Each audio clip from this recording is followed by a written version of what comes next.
todas y a todos y muchas gracias por asistir a esta segunda jornada dentro de las jornadas ecosociales.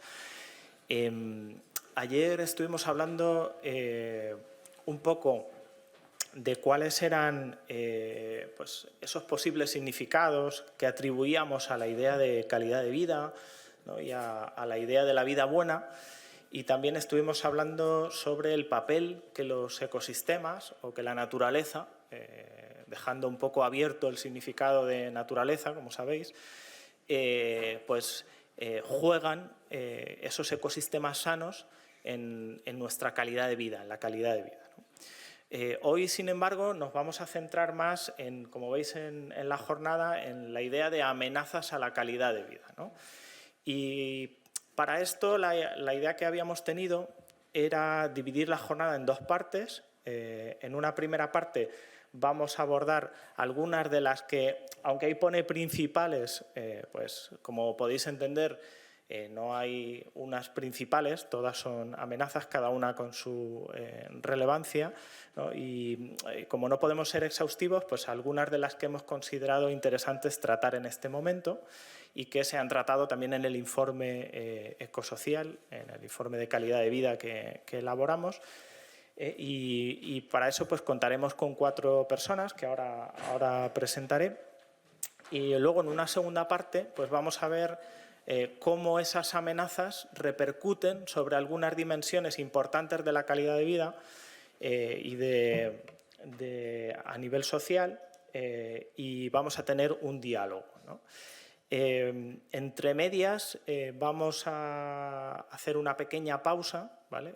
No será más de 10-15 minutos como mucho, y os rogamos por favor pues que no, salvo que sea imprescindible, pues que no abandonéis la sala, porque va a servir sobre todo para reorganizar un poco la sala de cara a organizar el diálogo, ¿no? En esta primera parte, como os decía, pues vamos a tener a 4 personas que van a contar algunas de las cosas que ellos consideran relevantes de cara a entender cuáles son esas amenazas a la calidad de vida.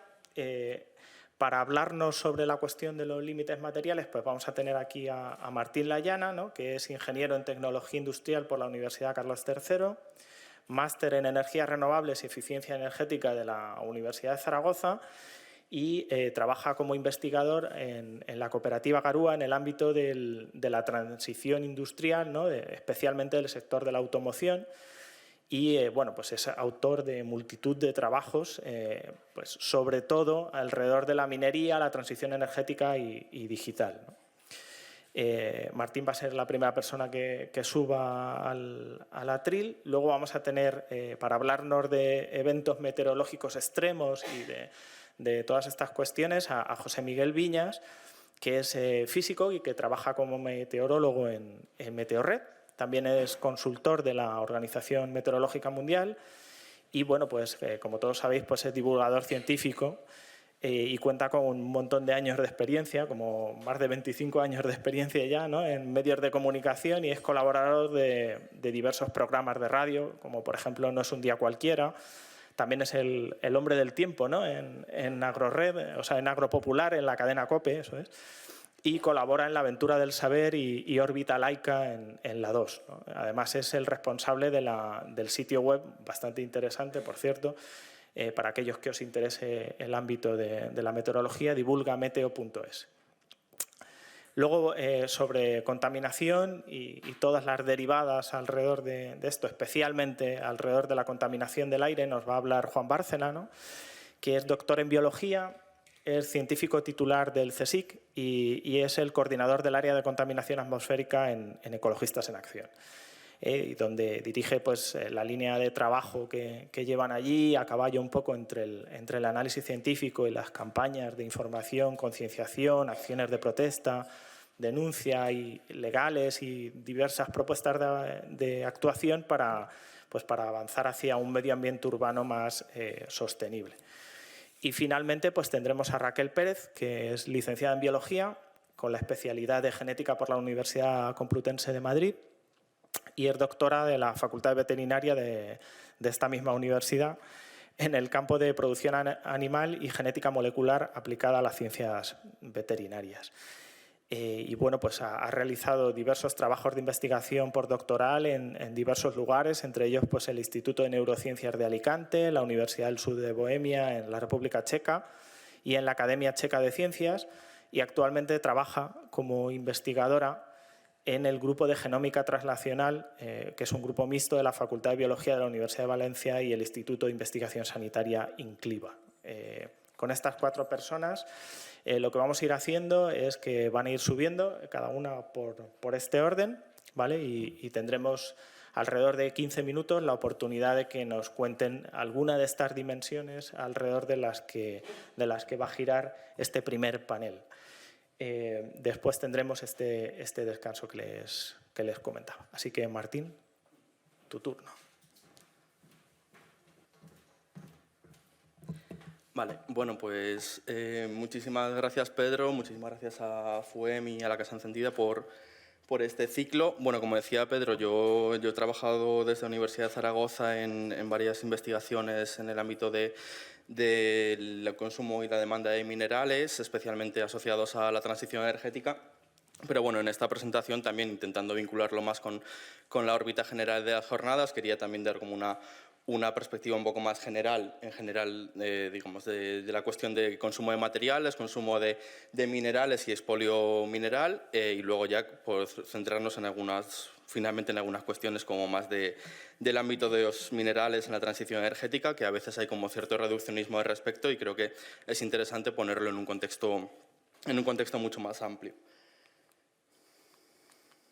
Vale, entonces a mí me parece siempre bastante útil tener como un marco genérico y en este caso pues cogía que plantea Joaquín Sempere de la triple fractura metabólica, que un poco es lo que nos separa de la sostenibilidad de nuestras sociedades, una triple fractura metabólica en una matriz energética fósil respecto a una renovable, y eso se vincula respecto a cuestiones de cambio climático, como se verá más adelante, una ruptura metabólica en el ciclo biológico de la alimentación, que se vincula seguramente, como veremos más adelante, con el tema de pandemias y luego otros muchos ámbitos, y una tercera del expolio mineral del subsuelo, que es un poco en el que me centraré aquí yo.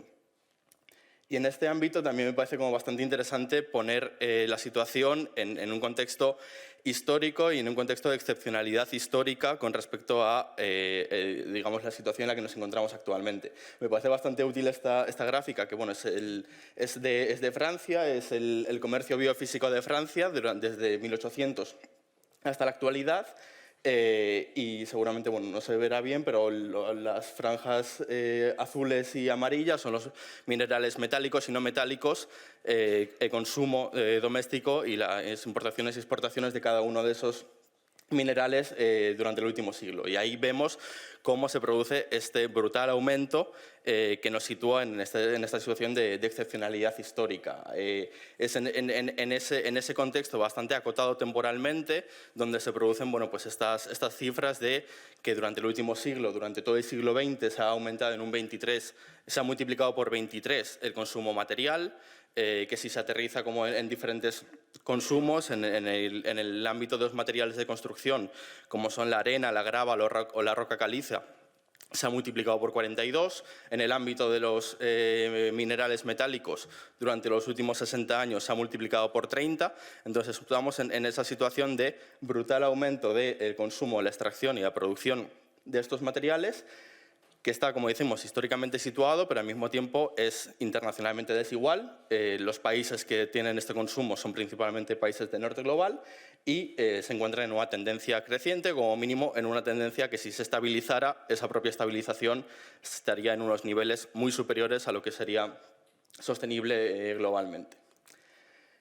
Y esto tiene, pues obviamente, unos impactos sobre la calidad de vida y en diferentes ámbitos bastante elevados. Por centrarme únicamente en algunos de ellos, en el ámbito medioambiental, entendido de forma muy amplia, el consumo energético que supone la minería actualmente representa aproximadamente el 11% de consumo de energía global.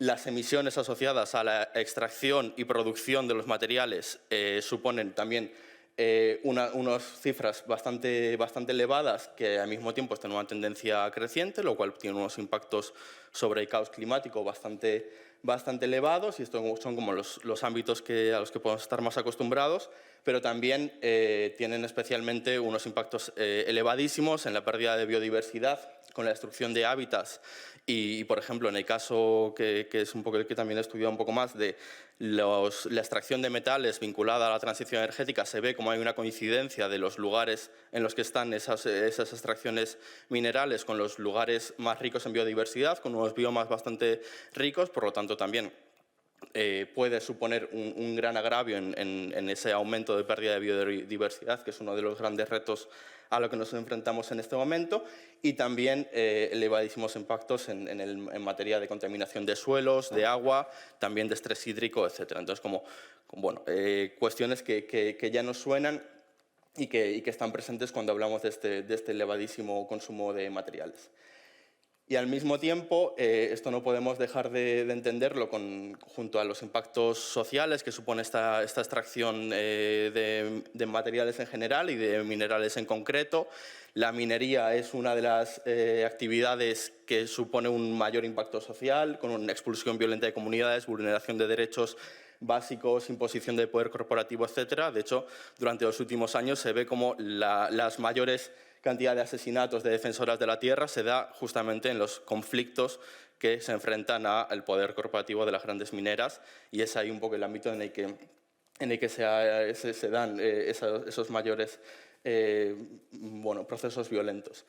Y junto a eso está como el cuarto elemento, que quizá también es uno de los que más atención ha recibido recientemente, que será como la cuestión de los límites minerales en un sentido duro, en un sentido fuerte de si hay suficientes minerales o no para desarrollar, pues, para mantener los modos de vida o para desarrollar las transiciones que necesitamos. Ahí, sin entrar como en cuestiones como de reservas o de recursos suficientes, etcétera, que es un tema bastante peleagudo y muchas veces creo que hay algunas simplificaciones, lo que sí que es cierto es que ante esta situación de cada vez más consumo, los yacimientos que se han explotado son los que estaban más fáciles de acceder, y por lo tanto aquellos a los que se va llegando son aquellos a los que hace falta invertir una mayor cantidad de esfuerzos energéticos, de destrucción de ecosistemas y de uso de energía y de emisiones para obtener las mismas cantidades. Hay como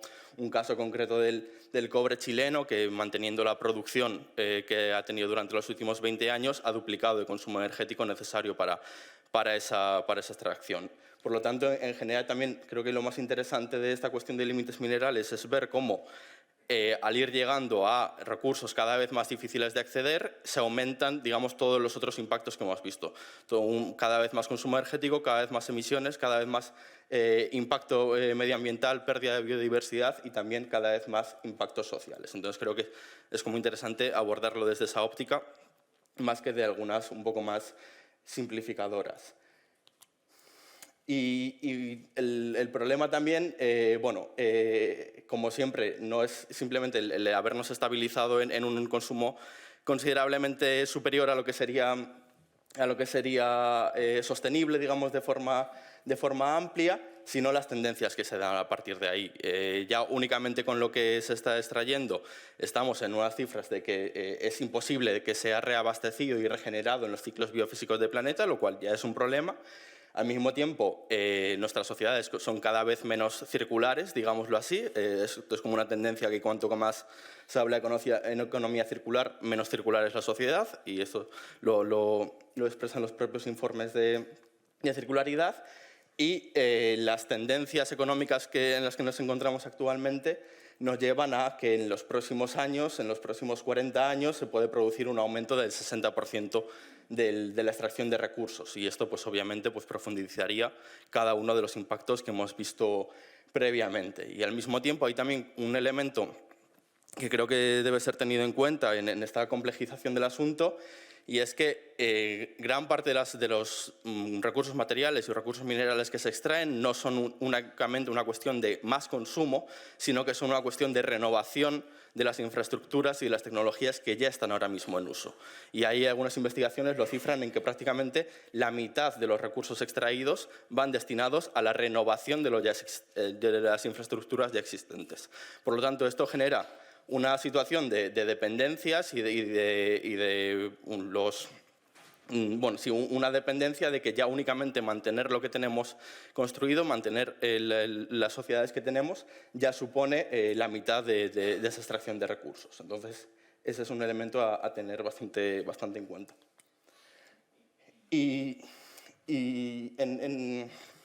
Como centrándolo como en dos ámbitos concretos, que pueden ser bastante interesantes para ilustrar esto, es bastante interesante echar un vistazo al consumo material, al consumo de estos recursos asociado a la vida digna. Y aquí me parece interesante poner un paralelismo de dos investigaciones. Una es una investigación que hacían en Finlandia del consumo material de las personas que están recibiendo el ingreso mínimo. Digamos, personas que están en una situación pues, bastante vulnerable dentro de nuestras sociedades. Y cuando hacían ese estudio, obtenían que la inmensa mayoría, todas las que están dentro de recuadro rojo, tienen un consumo material por encima a lo que sería globalmente sostenible. Las personas que están en una situación de vulnerabilidad de recibir el ingreso mínimo. Entonces, eso no es una mala noticia porque nos dice, no es una cuestión de que sean los superricos quienes estén teniendo un consumo exacerbado, sino que incluso la propia supervivencia en nuestras sociedades, en unos límites bastante mínimos, hace que superes ese consumo material. Y eso, bueno, pues puede llevar a todo tipo de conclusiones, un poco aterradoras algunas de ellas, en cuanto a temas de demografía, etcétera, pero creo que es como más interesante pensarlo de cuáles son los motivos por los que esas personas necesitan tener ese elevado consumo de materiales. Y es ahí donde me parece interesante contrastarlo con la segunda investigación, que es una investigación en la que, a partir de cuáles son las necesidades humanas, estiman cuál es el consumo material necesario para abastecer esas necesidades humanas de una forma digna. Y ahí, cuando se hace eso desde el marco de unas condiciones de vida digna, con diferentes elementos necesarios para que esa vida digna se dé, bueno, pues lo que se obtiene es que no es necesario superar esos umbrales de sostenibilidad, que sí que es posible tener un consumo material muy inferior a lo que están teniendo esas personas que están recibiendo el ingreso mínimo en Finlandia y que, por lo tanto, podría ser extensible al conjunto de la población mundial una vida digna sin superar esos límites necesarios de consumo de recursos. Y eso es bastante importante en un momento en el que actualmente hay más 1,2 mil millones de personas en el mundo que están por debajo del umbral de la pobreza. Por lo tanto, plantear escenarios de transición deben incluir el hecho de que esas personas tengan unas vidas dignas, y eso pues, puede darse pues, con unos parámetros de cómo es una vida mínimamente digna en Finlandia. Vemos que supera esos umbrales de consumo energético, o puede darse de otras formas, a partir de otro tipo de satisfacer las necesidades básicas. Y en este sentido, en la investigación que hacían del consumo mínimo necesario para una vida digna, establecían que con cuestiones como edificios multifamiliares que estén fabricados, estén construidos con más madera y menos hormigón, se reduce sustancialmente el consumo de materiales no metálicos necesarios para esa construcción.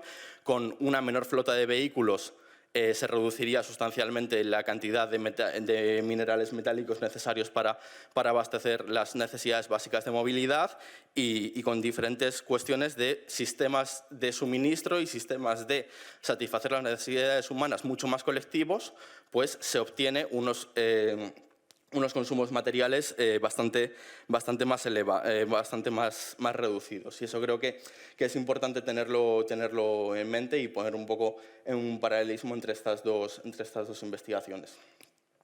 Y por último, También se ha hablado bastante como del consumo mineral necesario para hacer una transición energética, y aquí simplemente quería poner un poco sobre la mesa una de las investigaciones recientes que se hizo desde la Universidad de Zaragoza, en la que estimábamos, a partir de las políticas públicas de transición energética del Estado español, y diferentes medidas de reciclaje y de economía circular, cuál sería el consumo de diferentes metales para fabricar todas esas tecnologías, digamos, en un escenario como de transición básico de lo que nos están diciendo las políticas públicas. Ahí obteníamos un elevado crecimiento en cada uno de esos metales para cada una de esas tecnologías, pero sin embargo lo que veíamos es que si se aplican pues, diferentes medidas de suficiencia y de economía circular, como pueden ser una reducción de la flota total de vehículos en circulación pasando de 25 millones a 9 millones de vehículos,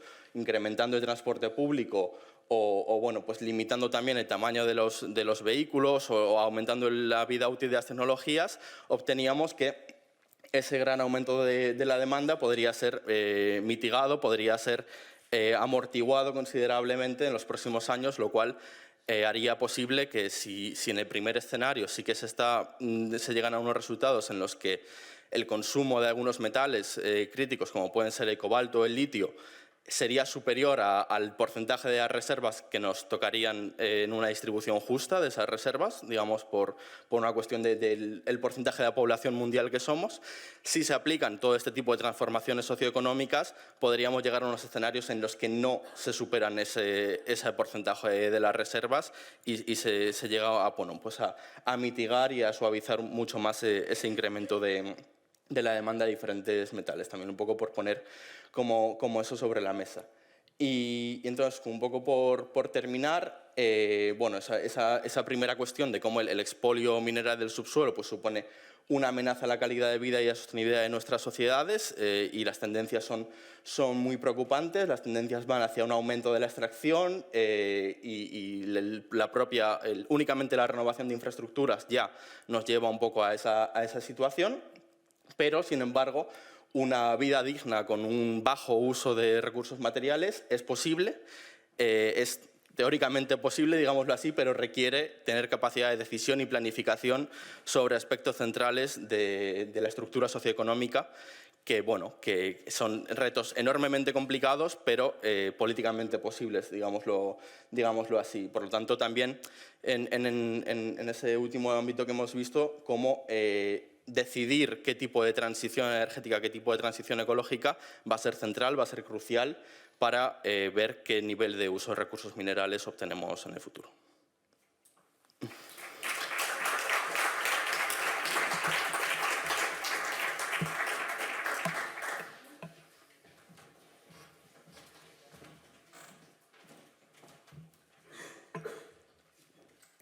Bueno, muy buenas tardes a todos.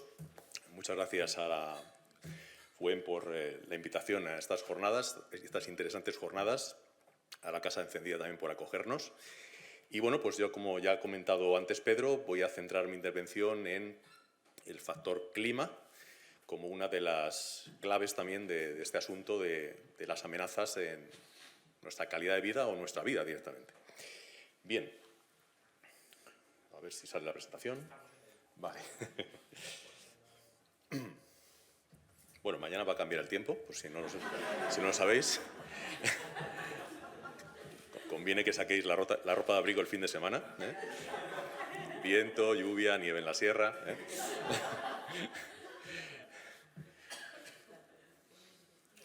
Luego no digáis que no os avisamos, ¿eh?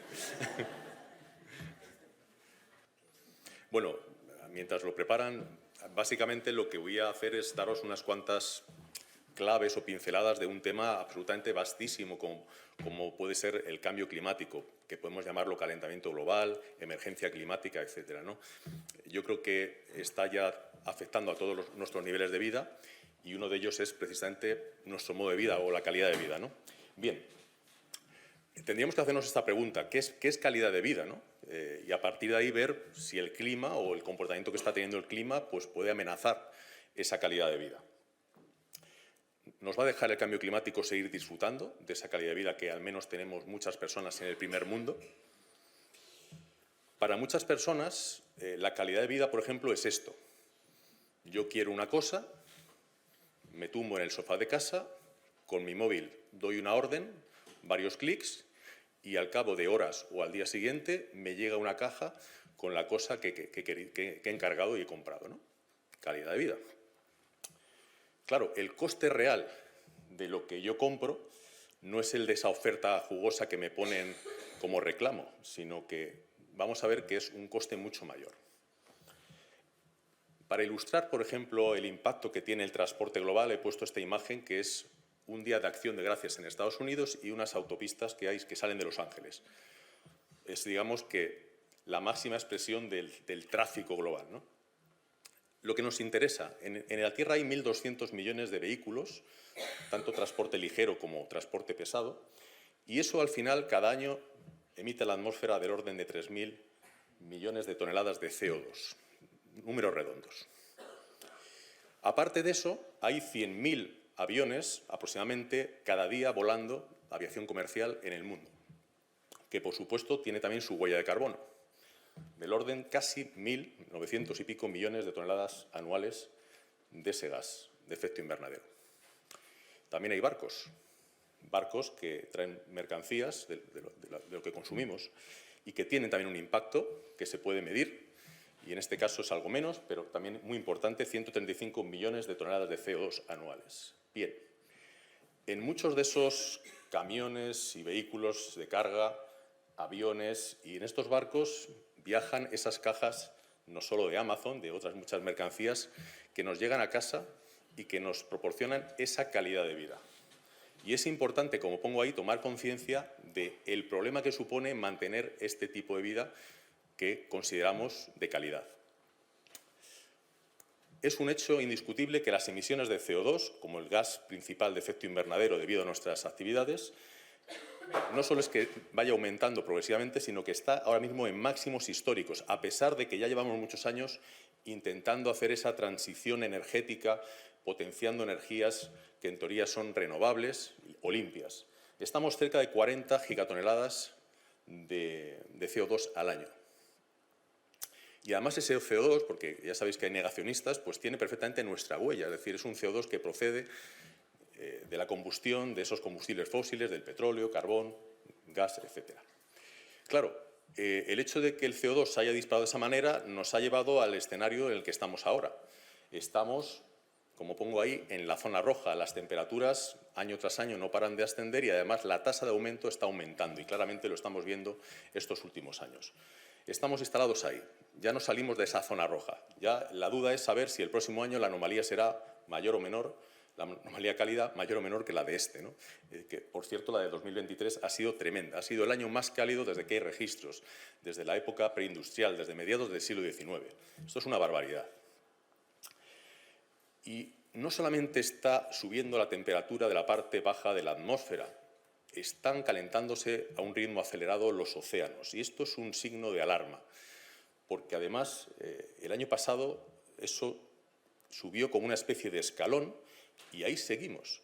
Es decir, las anomalías que se están dando en la superficie de los océanos, en el Atlántico, en zonas del Pacífico, se están yendo de escala. Esto puede ser debido a varias cuestiones. Una de ellas me podéis decir, bueno, claro, estamos con un fenómeno del Niño, que sabemos que calienta un ámbito oceánico amplio en los trópicos, y eso tiene un reflejo al final en la temperatura planetaria y en la temperatura del agua del mar. Sí, pero con la referencia de niños anteriores tan fuertes como el actual, no encontramos esa subida o ese escalón de tal magnitud. Por lo tanto, hay más factores. Empezamos a pensar que el océano se está saturando ya de CO2 y ya no tiene esa capacidad de robar CO2 al aire, a la baja atmósfera, y por lo tanto pues se está saturando el aire con las emisiones que no paran de crecer, como os he contado antes. Aquí tenéis un mapa de la temperatura en el Mediterráneo el verano pasado, y abajo, no sé si lo veis bien, anomalías que se fueron hasta 4 y 5 grados por encima de lo normal. Es decir, que si estábamos en el mes de julio en un sitio donde lo normal es tener el agua a 23 grados, pues estaba a 28, una barbaridad. ¿A dónde os quiero llevar? esto es importante que lo entendamos, porque al final quiero hablar un poco de fenómenos extremos, que es un poco lo que nos va a impactar o nos está impactando ya de lleno, ¿no? No es tanto lo global, la temperatura, etc. Bien, los océanos se están cargando de energía, de calor, energía calorífica. Y eso al final tiene como resultado unos fenómenos meteorológicos extremos que siempre los ha habido, pero con un plus de energía que los hace ser más intensos, más extremos. La idea es esta, que resumo así de manera sencilla, es decir, cuanto más calor acumule la superficie oceánica, más calor pase a la baja atmósfera, más energía van a tener disponibles las tormentas, las borrascas, cualquier fenómeno que genere algo extremo, ¿no? Viento, lluvia, etc. Y es un poco lo que estamos viendo. Esta es la respuesta al forzamiento que está sufriendo el sistema climático, el sistema Tierra. Pues sí, tormentas ha habido siempre, pero ahora cuando hay una tormenta tenemos ese plus de energía y la intensidad con la que cae el granizo, la intensidad con la que llueve, la concentración de episodios muy intensos de lluvia, etcétera, supera con creces lo que ha ocurrido con la anterioridad y no paran de batirse récords. Y eso es algo además que estamos observándolo en todo el mundo. Hace unos años se decía, claro, pero es que ahora nos llega toda la información. Sabemos que en Australia han tenido un tornado, pero ya no es que haya un tornado en Australia, es que ese tornado de Australia es extraordinario. Esa anomalía de calor o esa ola de calor australiana o europea o en América son extraordinarias. Todo es mucho más extremo. Y lo preocupante también es que no solamente está subiendo la temperatura del océano o del aire, sino que eso está generando ya cambios que tienen mucha implicación en nuestro modo de vida, en el propio comportamiento meteorológico.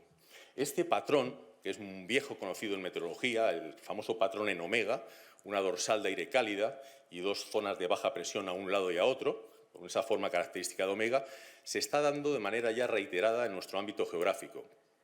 Por eso estamos con esta sequía casi permanente, aunque haya zonas de nuestro país que no estén ahora en sequía, pero esa dorsal, con aire subtropical, aire muy cálido, aire con esa plus de energía, está ya casi instalado permanentemente en nuestro ámbito. Y eso está modificando, alterando totalmente el comportamiento meteorológico.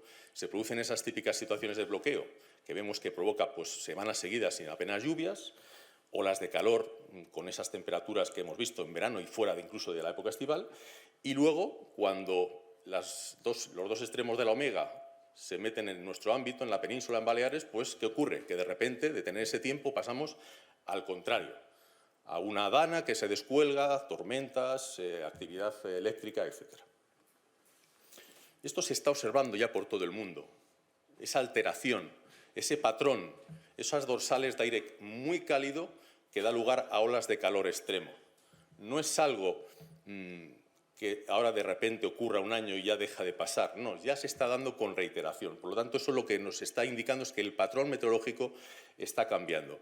Y esto tiene un impacto, por ejemplo, directo en la agricultura. Y esto nos debería de preocupar, porque se están produciendo lo que se llaman ya sequías repentinas. Ya no es que tengamos un periodo largo en el que apenas llueva o no llueva, sino que eso se está dando simultáneamente a esos episodios de temperaturas muy por encima de lo normal. El resultado es un impacto tremendo en la producción agrícola. Y eso al final pues, nos afecta porque nosotros somos consumidores en gran parte de todo lo que produce el campo, ¿no? Tiene un alto coste económico. Bien, descrito un poco cómo está ahora mismo a nivel climático el mundo, pues todavía podemos dar un giro más y pensar que en el clima pueden ocurrir fenómenos hasta ahora no previstos que yo califico como sorpresas. Y esto nos complica un poco más el asunto porque no tenemos de momento gran capacidad de predicción, aunque empieza a haber ya simulaciones que apuntan en ese sentido. Los científicos que estudian el clima ya desde hace años están apuntando diferentes zonas del mundo donde pueden alcanzarse lo que se llaman puntos de no retorno. Eso nos haría entrar en territorios desconocidos a la modelización del clima. Si, por ejemplo, pues, se deforesta más de lo normal o más de lo que se está haciendo la Amazonía, pues eso va a tener un impacto regional que termina transmitiéndose a una escala global. Y eso se puede hablar también, algo parecido con las regiones polares y la tasa de deshielo. Hace una semana y pico ha tenido bastante repercusión en los medios, yo mismo he dado difusión de esa noticia. Se publicó el primer estudio en el que ya hay una simulación que plantea un colapso de la AMOC, que es el conjunto de corrientes que hay en el Atlántico Norte. Es uno de los dos motores que tiene esta cinta de transporte de calor oceánico por toda la Tierra. El segundo motor es el de la Antártida. Pues ya hay una simulación que plantea que se va a colapsar la AMOC a lo largo del presente siglo.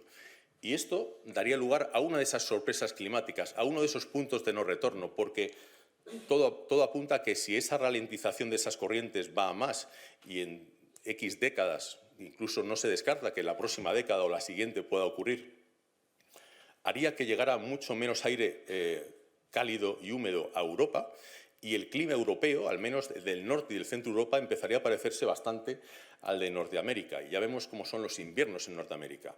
Suelen ser muy extremos y no estaríamos preparados para vivir algo así, aparte del impacto, por ejemplo, en la actividad agrícola, que es fundamental en el viejo continente. Por lo tanto, eso, que hasta ahora era ciencia ficción, empieza a ser ya una posibilidad real, en un mundo y en un contexto climático como el que os acabo de describir. Bien, ante esto, que suena muy apocalíptico, pues, ¿qué podemos hacer?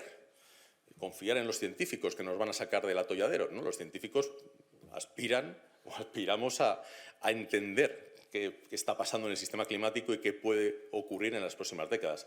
Pero yo, como ciudadano, ¿qué puedo hacer? Pues bueno, de esto hay muchísimas cosas publicadas. Por supuesto que no podemos desconectarnos de ese mundo digital en el que vivimos y que de vez en cuando pues, tenemos que hacer uso de las tecnologías para comprar, por ejemplo. Aquí todos somos culpables. Pero dentro de que no podemos cambiar de repente nuestro modo de vida, sí que podemos llevar a cabo una serie de acciones que tienen más o menos huella de carbono y al final, pues si esto se extiende colectivamente, pues tendrá un reflejo en la mitigación del calentamiento global. Pero claro, la mitigación ya no basta. Hasta hace no muchos años todo se apostaba a la mitigación. Esquivemos escenarios climáticos peligrosos, cambiemos nuestro modo de vida. Ahora también tenemos que protegernos, autoprotegernos, invertir en adaptación. Si no lo hacemos, suena muy bestia, pero vamos a caer como moscas, porque el cambio climático no se va a parar y nos va a dar una pausa de unos cuantos años, salvo alguna de esas sorpresas climáticas, y ya veremos qué impactos tienen. Por lo tanto, esa adaptación, aparte de la mitigación, no solamente es necesaria, sino que además es urgente. Estamos quedándonos atrás. El ritmo al que está el calentamiento global avanzando y sus impactos está incluso desbordando las proyecciones climáticas que había hace pocos años. Por lo tanto, esto es importante. Y termino ya con una frase para reflexionar, sobre la que yo insisto prácticamente en todas las charlas que doy en este tipo de eventos, que es esta que os pongo aquí. Yo creo que sin ningún lugar a dudas estamos ante el mayor reto al que nos hemos enfrentado jamás como especie, como sociedad. Esto no significa que el futuro vaya a ser totalmente ya negativo y lo podemos dar por perdido. No, existe ese futuro en el que podemos convivir con un clima distinto y esa debe ser nuestra aspiración. Pero tenemos, como digo, que protegernos, adaptarnos a esos cambios que a buen seguro están por llegar. Bueno, pues lo dejo aquí. Muchas gracias a todos.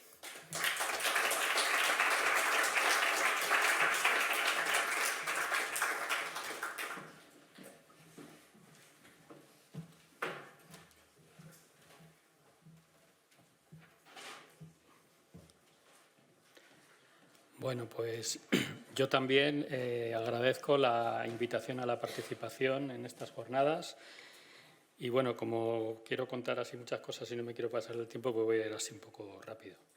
Yo voy a hablar sobre el impacto de la contaminación atmosférica en la salud. Bueno, la contaminación atmosférica está considerada como el riesgo ambiental más importante para la salud a nivel mundial.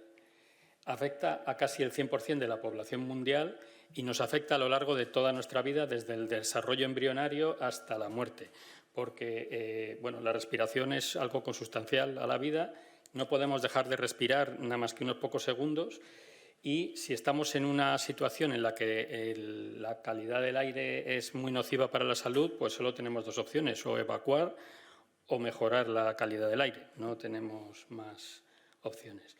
La Organización Mundial de la Salud estima que 7 millones de personas mueren prematuramente al año en el mundo como consecuencia de la exposición a la contaminación atmosférica, considerando el ambiente interior y el exterior. Y eso supone pues, 1 de cada 8 muertes en el mundo. Digamos que el impacto no es igual en todas partes.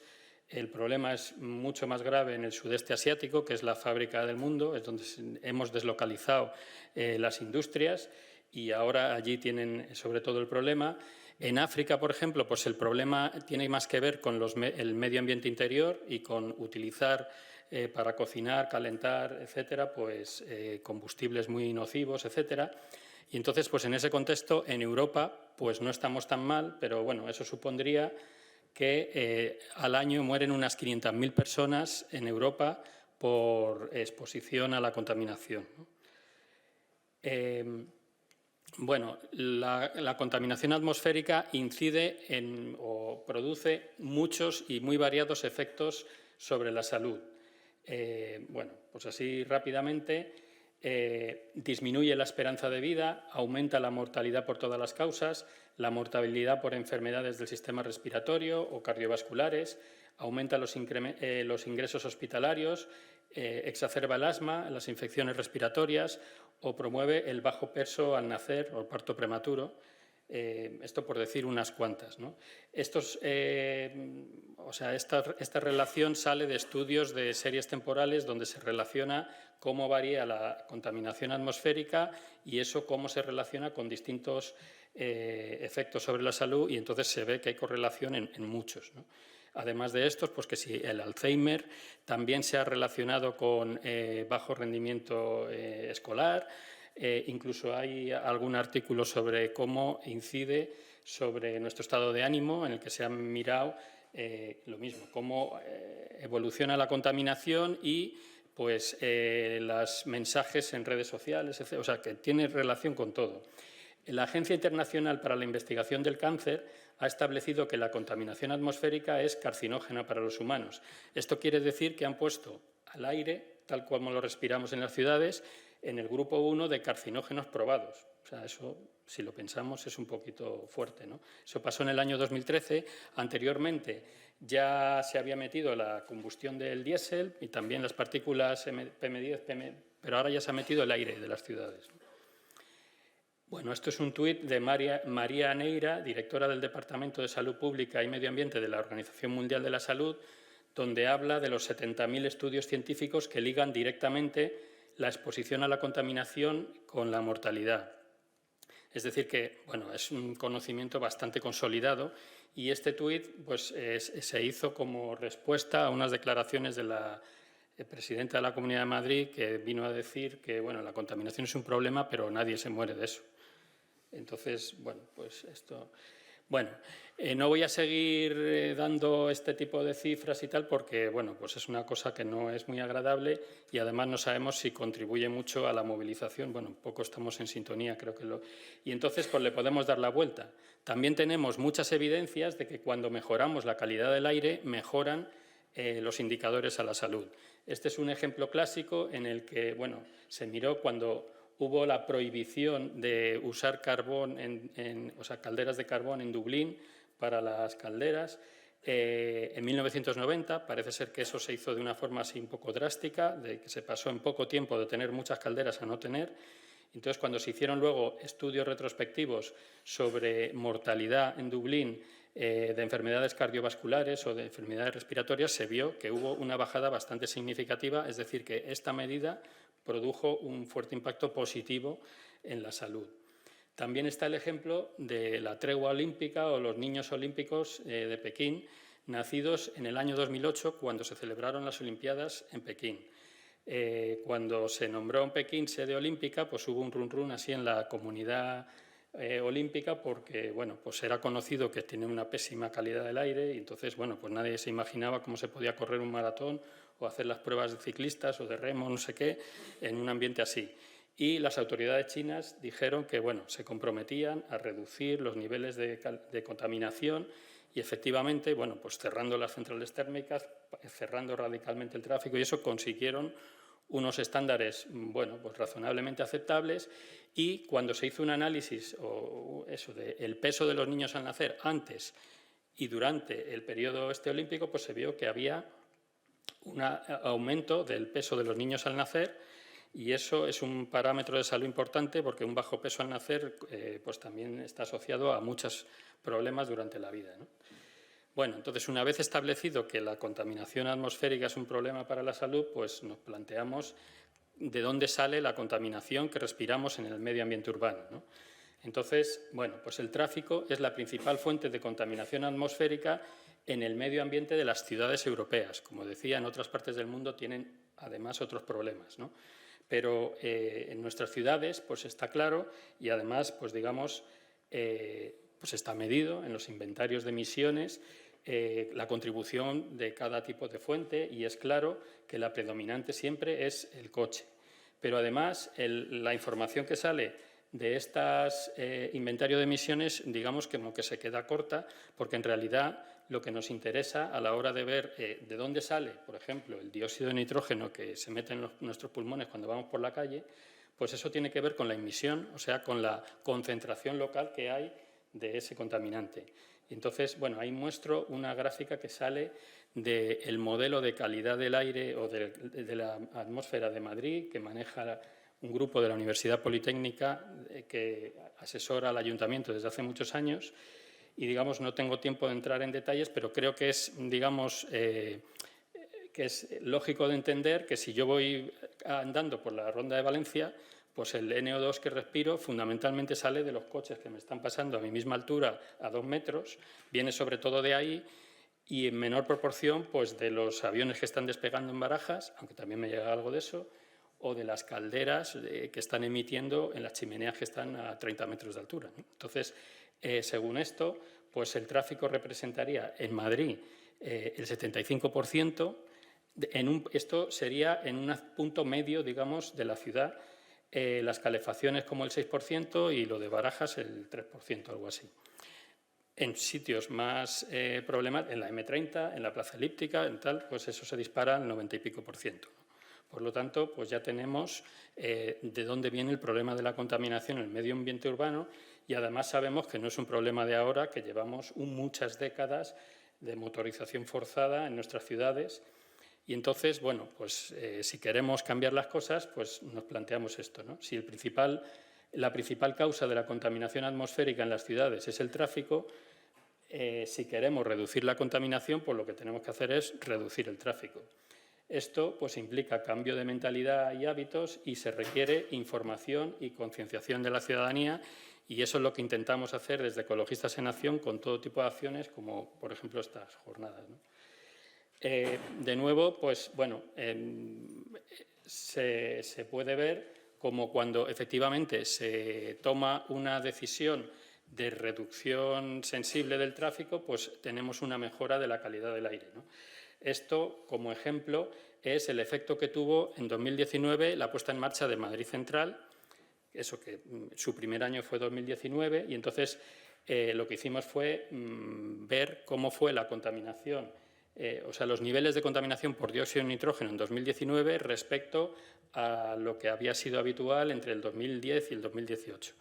Y vimos que bueno, los puntos de ahí son las 24 estaciones de contaminación que hay en la ciudad de Madrid y entonces haciendo esta comparativa, donde más se redujo la contaminación fue en la estación Plaza del Carmen, la única que estaba dentro de Madrid Central, donde se produjo una reducción de 10 microgramos metro cúbico respecto a la media anterior, que suponía un 22% de la reducción en ese punto, pero es que se disminuyó la contaminación por dióxido de nitrógeno en toda la ciudad, en casi todas las estaciones, donde menos, pues en las zonas más alejadas de Madrid Central. Con lo cual, pues no se produjo el efecto frontera que se nos decía, tal, sino un efecto contagio, ¿no? Pero, digamos, la ilustración más clara de lo que supone quitar coches en la ciudad vino en el experimento que nos tocó vivir, que fue el de la pandemia, y en concreto el confinamiento de 3 meses, entre el 14 de marzo y el 20 de junio. Durante esos 3 meses, pues estuvimos confinados y se bajó de una manera súper drástica el tráfico en Madrid de una forma que nunca había pasado, ¿no?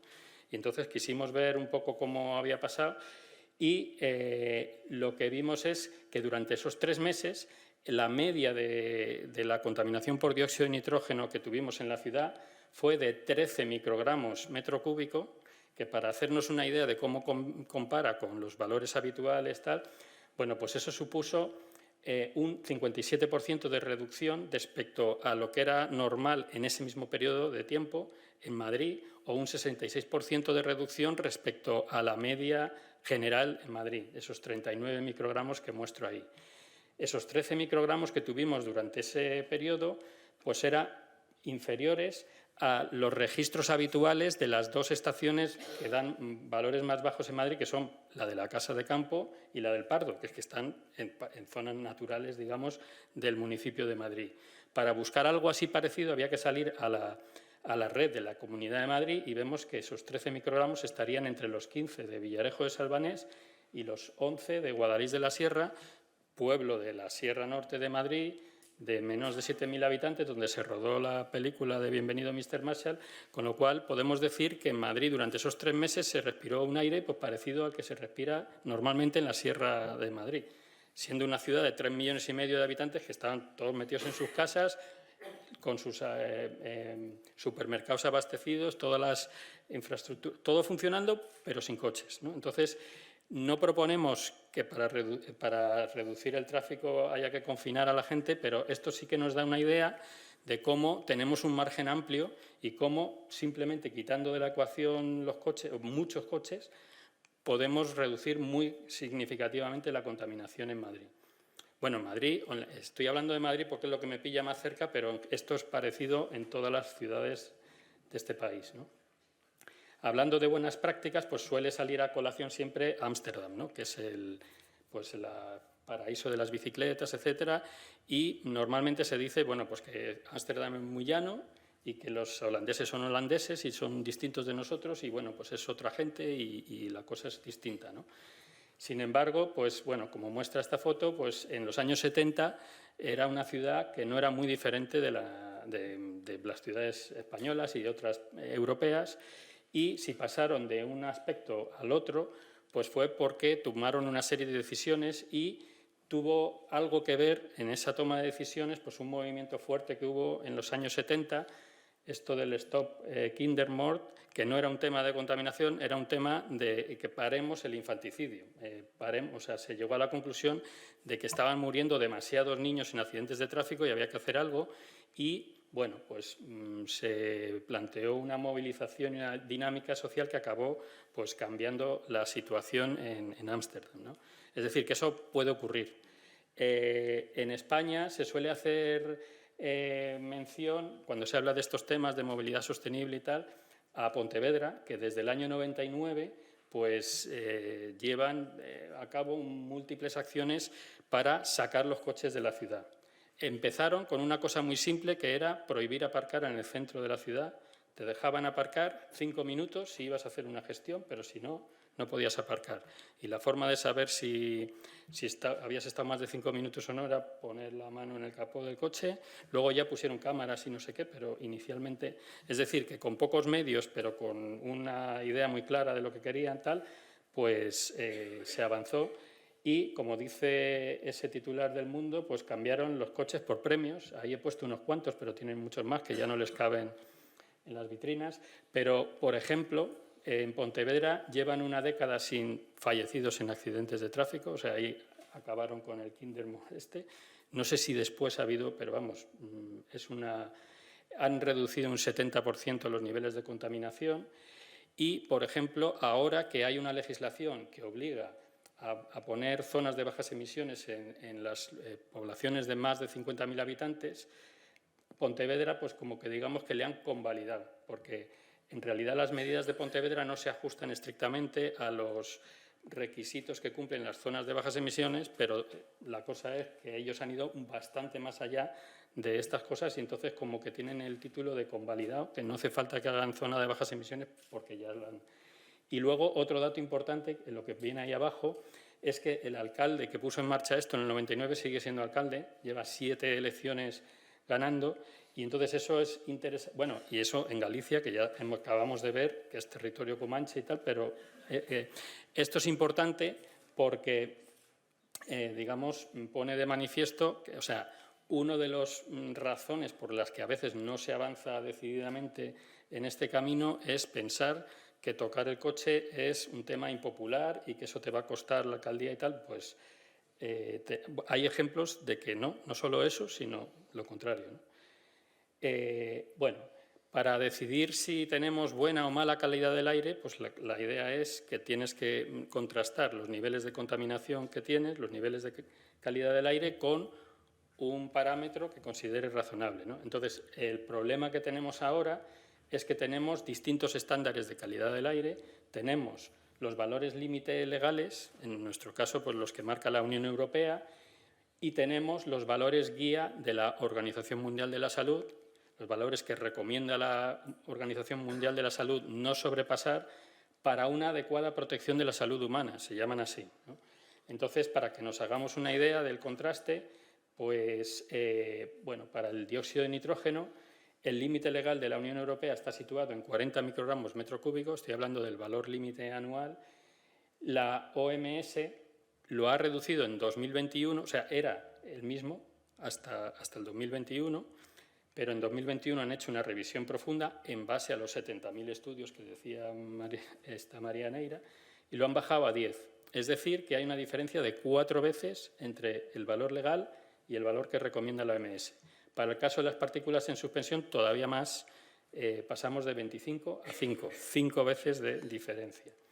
Entonces, bueno, pues esto, bueno, la idea es eso, la OMS pone estos valores guía recomendados en base al conocimiento científico de los efectos sobre salud, mientras que los valores límite legales, bueno, pues toman como referencia eso, pero luego pues toman como referencia también pues, los lobbies de la automoción, etcétera, y en definitiva al final salen de la negociación entre el Parlamento Europeo, la Comisión Europea, el Consejo de Europa, los trílogos y no sé qué, y entonces al final sale una cosa que, bueno, que vemos que está un poco alejada.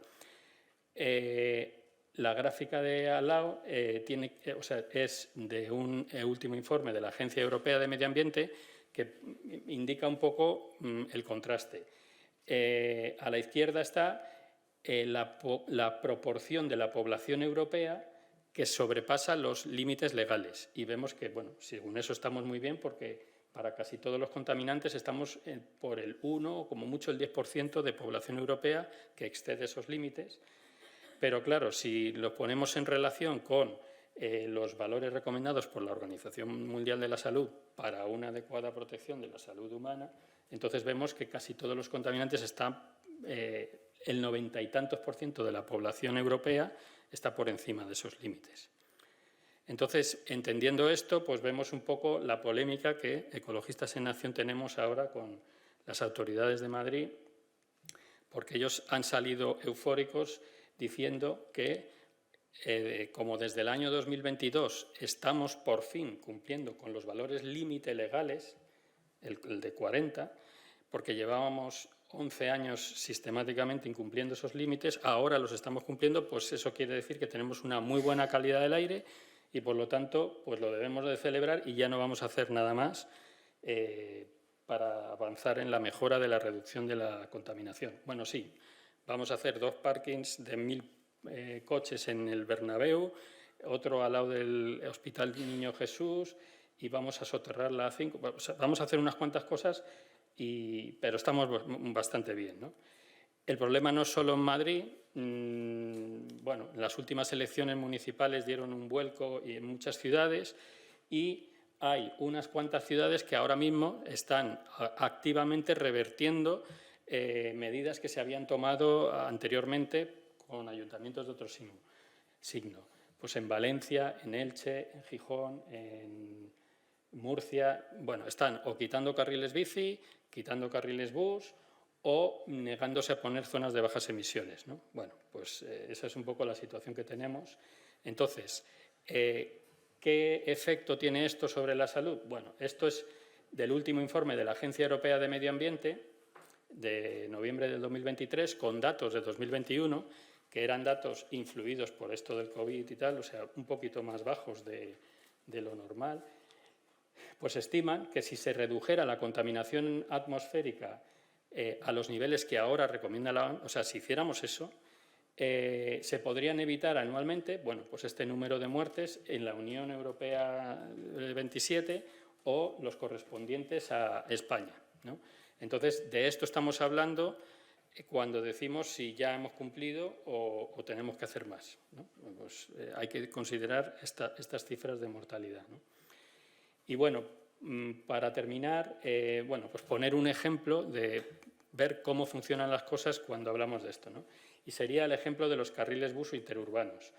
Uno de los problemas, o sea, hemos dicho en general el problema es el tráfico, pero uno de los problemas, cuando te metes a ver cómo es la movilidad de las ciudades, de nuevo pongo el ejemplo de Madrid, pero es igual en muchas otras ciudades de España, en el estudio del parque circulante de la ciudad de Madrid, lo que dice es que casi, o sea, el 47, casi la mitad de los coches que circulan diariamente por Madrid resulta que vienen o de otros municipios o incluso de otras provincias, ¿vale? O sea, la mitad del tráfico de Madrid diario normal ha venido de fuera, ha accedido a la ciudad por las vías de acceso. Entonces, sería bastante interesante conseguir que mucha de esa gente, en lugar de venir en coche, viniera en el autobús. Pero, bueno, como se ve en la foto ahí, bueno, no sé si se distingue bien, ahí hay un autobús verde interurbano que está intentando entrar en Madrid. En uno como esos he venido yo hoy aquí. Pues el problema que tiene es que va en el atasco y entonces tú, si quieres ir en ese autobús, no te puedes fiar de los horarios que te marcan, de a qué hora va a llegar a tu pueblo y a qué hora, porque es imposible, te tienes que coger una hora más y así llegas a tiempo. Entonces, así pues no es fácil que la gente quiera ir en ese autobús. Entonces, lo suyo sería pues, que hubiera carriles bus con plataforma reservada para que pudieras ir en tiempos previsibles, etcétera, ¿no? Como el que existe en la A6, pero en todas las entradas a Madrid, ¿no? Entonces, bueno, la buena noticia es que, bueno, pues eso está contemplado. Entonces, la autovía de Barcelona tendrá, la A2, tendrá un carril bus como el de la A6. Esto es una noticia de septiembre de 2017 que decían que a lo largo del 2018 se pondría esto en marcha. Bueno, pues 2 años después, en octubre de 2019, sale una noticia que es casi la misma, pero 2 años después. El Gobierno dará hoy el visto bueno al carril bus de la A2. Y, bueno, ahora se hacen fotos de estas por la simulación por ordenador, entonces ves que sería fantástico, ¿no? Porque estás ahí, ves ahí todos en fila. Esto en octubre de 2019 y ya, pues en octubre de 2022 vuelve a salir la misma noticia de que para 2023 tal. Entonces ahora estamos en 2024, pues en octubre de 2024 tendremos la noticia de que para el 2025. Entonces, bueno, pues vale, esto es una buena idea y está bien porque además está planteado no como se hizo el de la A6 ampliando la carretera y no sé qué, sino quitando un carril para los coches y dándoselo, pero nunca pasa. Entonces, bueno, pues eso, las actuaciones no van en consonancia con la gravedad del problema. Y vale, pues esto es lo que quería contar.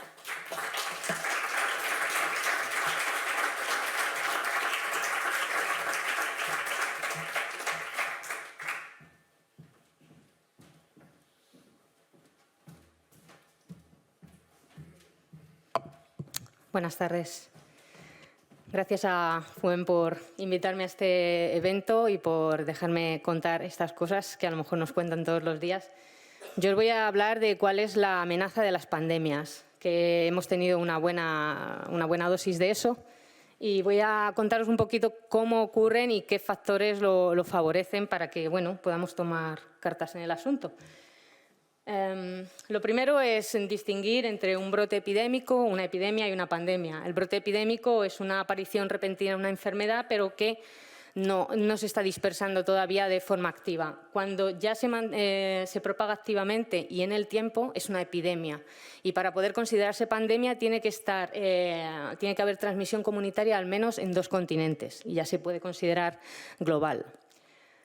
En cuanto a la zoonosis, se denomina zoonosis a una enfermedad contagiosa que se ha originado en la transmisión de un patógeno de un animal a una persona o a personas, o viceversa. Los expertos consideran que actualmente entre el 60 y el 75% de las enfermedades contagiosas son de origen zoonótico, así que estamos hablando de cosas muy reales y que están muy presentes.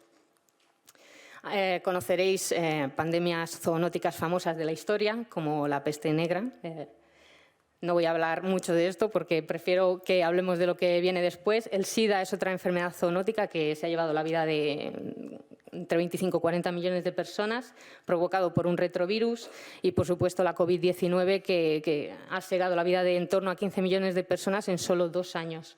Y en este caso es un virus de ARN, así que hay mucha variedad de patógenos que nos pueden afectar. Este sería el esquema clásico de la emergencia de una zoonosis. Tendríamos los patógenos zoonóticos, que pueden ser virus, bacterias, hongos y a lo mejor pequeños artrópodos o otro tipo de organismos, aunque normalmente son virus y bacterias. Estos virus y bacterias viven en animales salvajes que no sufren en absoluto el efecto de llevar a estos organismos dentro, pero que sirven un poco de amplificación y les sirven un poco de caldo de cultivo a estas especies de virus y de bacterias para generar innovaciones que son las que luego le pueden permitir infectar a un ser humano, bien por contacto directo o bien a través de un vector, una pulga, un mosquito, un piojo. El proceso evolutivo de los patógenos yo lo defino como una lotería. En realidad la mutación ocurre al azar. Se considera la tasa de mutación en torno a 1 entre 100.000 y 1 entre 1.000.000, lo que significa que en las letras de un genoma de cada 100.000 va a cambiar una cada vez que se da un ciclo de replicación. La tasa es menor en humanos y en mamíferos superiores y es un poquito inferior, en torno a 1 en 100.000, en virus y bacterias, como es el caso del SARS-CoV, por ejemplo. La desventaja enorme que tenemos en estos casos es que, aunque esta tasa de mutación sea bajísima, la tasa de reproducción de estos organismos, si se puede llamar organismo un virus, es altísima. Pueden producir miles y millones de copias de sí mismos en solo un día. Por poneros un ejemplo numérico para que lo podáis entender, el genoma del SARS-CoV-2 tiene 30.000 letras, A, C, T, G, estas que todos conocemos. Su tasa de mutación es de 1 entre 100.000, lo que significa que de cada nuevos 10 virus que se producen, 3 llevan una letra de las 30.000 cambiadas. Pero eso no es nada. ¿Qué peligro va a ser ese? El peligro viene cuando sabemos que un virus como este puede generar hasta 1 millón de nuevas copias en solo una hora. Esto significa que hay 300.000 nuevas mutaciones en solo una hora a partir de un solo virus. Ahora imaginaros una persona que está infectada, que tiene millones de virus en su interior y en una situación como la pandémica que sufrimos, en la que había miles y miles de infectados. El virus estaba haciendo una fiesta evolutiva y había nuevas mutaciones continuas que aparecían rapidísimamente. En esta lotería, las mutaciones normalmente son deleterias, es decir, provocan un perjuicio en el organismo. Esto es porque las mutaciones son errores de copia. Lo que estamos haciendo es una copia de un organismo que no es fiel y lo normal es que dé una proteína incorrecta, una función afectada, y esto normalmente es afectada hacia abajo. Las mutaciones deleterias son la mayoría y se eliminan porque hay mucha fuerza de selección en estos organismos que se reproducen tan rápido. Luego hay mutaciones sin efecto, que simplemente da igual que estén o no estén, y estas se heredan en las generaciones y quizá en un futuro pudieran tener un efecto, pero en realidad tampoco pasa nada con ellas. El problema es cuando surge una mutación adaptativa. Esto significa que el virus que la porta se reproduce con más eficiencia que el virus de al lado, con lo cual aumenta su número y por pura competencia acaba desplazando a la otra cepa. Y esto es lo que pasó también en el caso de la COVID, en el que aparecían continuamente cepas nuevas, y es porque había tal cantidad de virus que se producían estas versiones un poquito mejoradas y rápidamente sustituían a la versión anterior. La alfa, la beta, la gamma, había un montón de variantes, y en solo un año yo creo recordar que hubo fácilmente 10 o 15 variantes en distintos puntos del planeta. E incluso alguna vez aparecía exactamente la misma mutación en 2 puntos del globo. Esto es como decir, bueno, las probabilidades ya estaban totalmente en contra. Estábamos jugando a la lotería teniendo prácticamente todos los números. Y entonces es una lotería que nos perjudicaba bastante. Cuando aparecen las mutaciones, el tiempo y la selección hacen lo demás. La mutación aparece al azar. Si la mutación es buena, desplaza a las demás. Si la mutación es mala, desaparece. y se produce una especie de equilibrio, mutación-selección entre el patógeno y el sistema inmune del hospedador. El hospedador tiene un sistema inmune que está luchando activamente contra los nuevos patógenos, contra los nuevos antígenos, contra estas nuevas proteínas un poquito mejoradas, y a la vez el patógeno cada vez intenta ser mejor y más eficiente para ocupar el nicho que está ocupando la copia de al lado.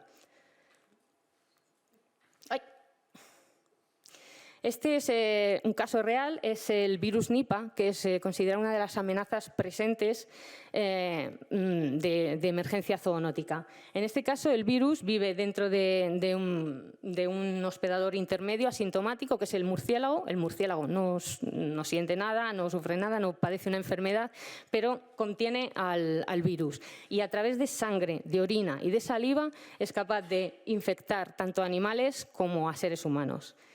Y a la vez, por ejemplo, si se infecta un cerdo, puede ser un desastre a nivel de ganadería y también puede del cerdo saltar a las personas.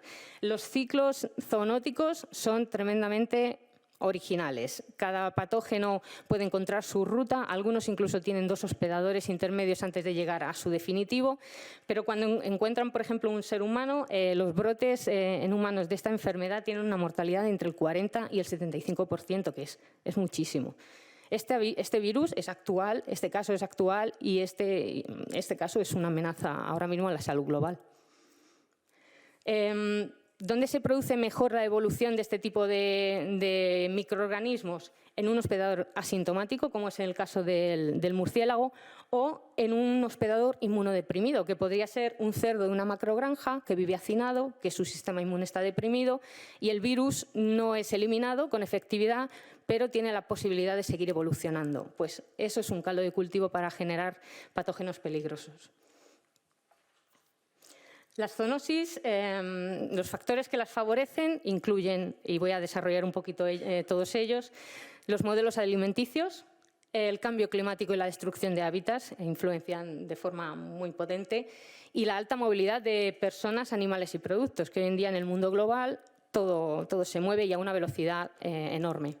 Además, las características de los patógenos. No voy a entrar mucho a esto, pero es de lógica que un patógeno que se transmite por vía aérea lo hará mucho más rápido que uno que se transmite por vía venérea. O si un patógeno tiene un tiempo de incubación muy largo, podría tener oportunidad de infectar a otras personas antes de saber que la enfermedad existe.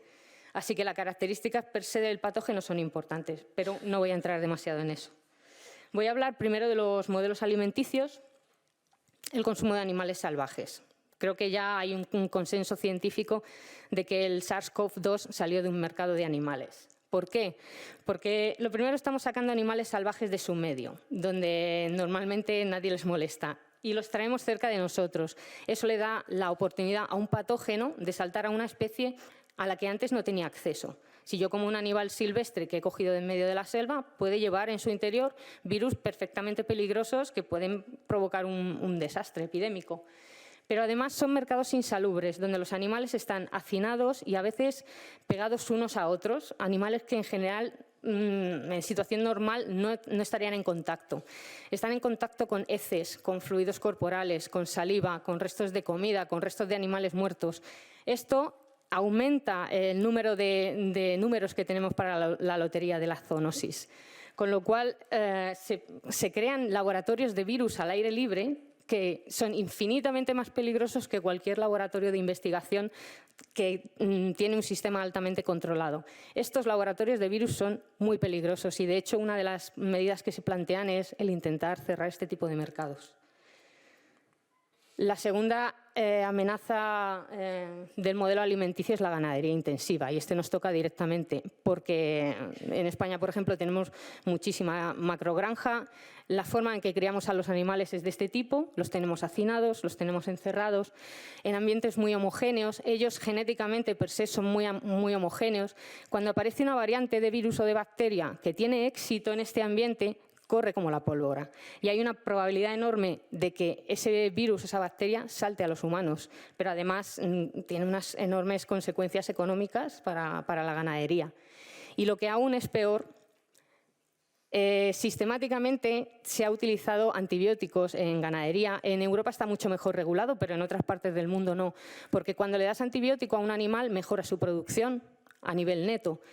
Pero estamos provocando que los virus, bacterias y otros patógenos que tienen en su interior se acostumbren a esos antibióticos, que son luego los que utilizamos en los hospitales para tratar enfermedades. Esto genera superbacterias. Esto es un problema enorme y tiene un potencial de hacer daño y que además no podemos controlar, porque si este tipo de prácticas se dan, digamos, en Asia o se dan en Sudamérica, no lo podemos controlar, pero si un virus emerge de tipo zoonótico, como ha pasado con el SARS-CoV-2, puede llegar aquí igualmente.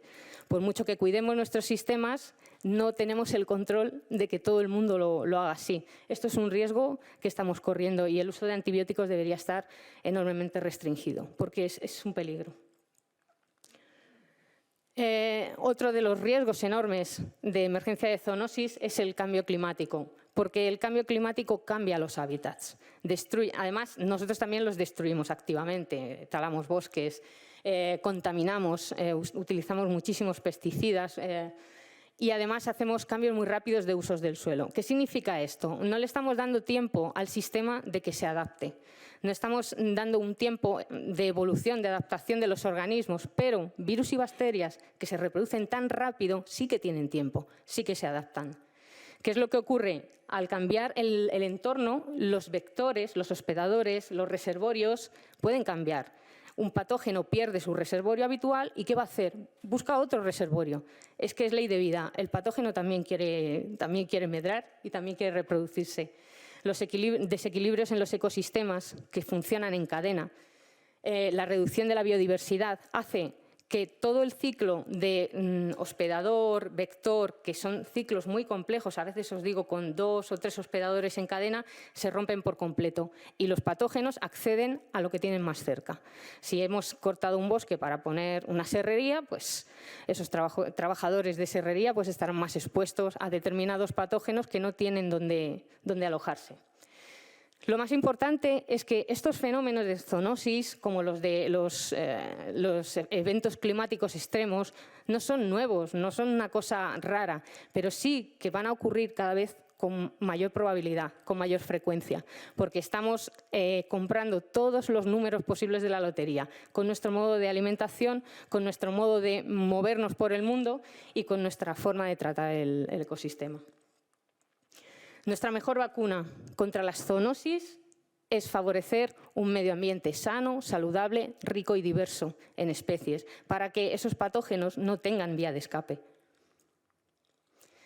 En cuanto a la dispersión de las zoonosis, como os decía, no es como el tema de la contaminación, que actúa de forma local, sino que un patógeno que aparece en Siberia, en Lima o en Sudáfrica tiene la probabilidad de llegar aquí en horas. Ya visteis lo que pasó con el SARS-CoV-2, en apenas 15 días se había extendido desde China hasta Italia y de Italia a España pues, fue fulminante.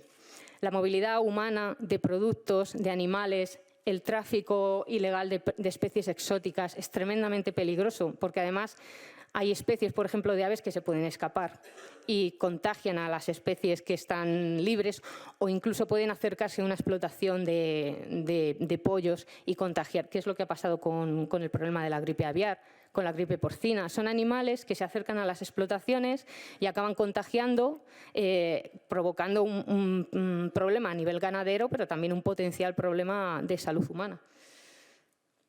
Esto es muy difícil de evitar porque vivimos ya en... Entonces, para la prevención de las zoonosis, las instituciones a nivel global lo que proponen es el enfoque One Health, que significa, para poder tener una salud humana de calidad, necesitamos cuidar a nuestros animales, nuestras plantas, nuestra forma de tratar a la naturaleza y respetar los ecosistemas. Necesitamos un cambio de modelo productivo que no sea solamente destructivo. Tenemos que evitar al máximo el abuso de antibióticos y de pesticidas. Intentar pensar los modelos de consumo. Abusamos un poco quizá de la carne, abusamos de animales que criamos en muy malas condiciones. El uso del suelo, el uso del agua, el manejo de las plantas y animales es fundamental para tener un medio ambiente cuidado que nos cuide a nosotros. proteger las áreas naturales y la biodiversidad para que los patógenos se queden a donde pertenecen y no vengan a las grandes ciudades, que es donde vivimos nosotros. Pero además es importante poder realizar vigilancia epidemiológica en los países de riesgo. Eso es algo que los países ricos tenemos que hacer porque en los países de riesgo no siempre tienen todos los medios que necesitarían. Entonces, las pandemias vendrán y quizá vengan cada vez con mayor frecuencia. ¿Qué es lo que podemos hacer? Una vez que aparece, la enfermedad es muy complicado frenarla. Deberíamos ser valientes cuando llegue el momento de aplicar las medidas de aislamiento o de limitar la movilidad cuando sea necesario, porque si hubiéramos podido bloquear, por ejemplo, en China el SARS-CoV-2, hubiéramos evitado muchos problemas. Poniendo allí todos los medios, quizá hubiéramos podido evitar que esa epidemia se convirtiera en pandemia. Pero además me parece que es fundamental el tener una inversión local en I+D. ¿Por qué? Porque necesitamos estructuras ágiles, eficaces e independientes. Necesitamos autonomía para poder desarrollar nosotros y producir pruebas de diagnóstico sensibles y asequibles. Medidas de control no farmacológicas. Deberíamos tener una mínima de capacidad industrial para producir nuestras propias mascarillas y guantes. Estábamos desesperados esperando a que vinieran barcos de China para tener mascarillas porque no tenemos una industria que lo soporte. Y además ser capaces de producir antivirales y vacunas eficaces. La vacuna española, que era una idea estupenda, tenía 1000 veces menos financiación que la vacuna de Pfizer. ¿Cuál salió adelante? La vacuna de Pfizer, que es la que os habréis puesto todos, igual que me he puesto yo. Invertir de forma local en I+D+I nos protege cuando ha llegado. Y creo que esto es suficientemente importante. En cuanto a la vigilancia epidemiológica en países de riesgo, la OMS ya tiene identificados una serie de organismos que son peligrosos, entre los que están los SARS-CoV, pero también está este del que os hablé ahora, el Nipah, que aparentemente es una familia completa de virus y que son bastante agresivos. Incluso la enfermedad X, o sea, ellos cuentan con enfermedades potenciales que todavía no conocen, que no se han descubierto, pero cuentan con ellas, con lo cual la potencialidad de zoonosis es altísima ahora mismo. Y con esto es todo. Muchas gracias.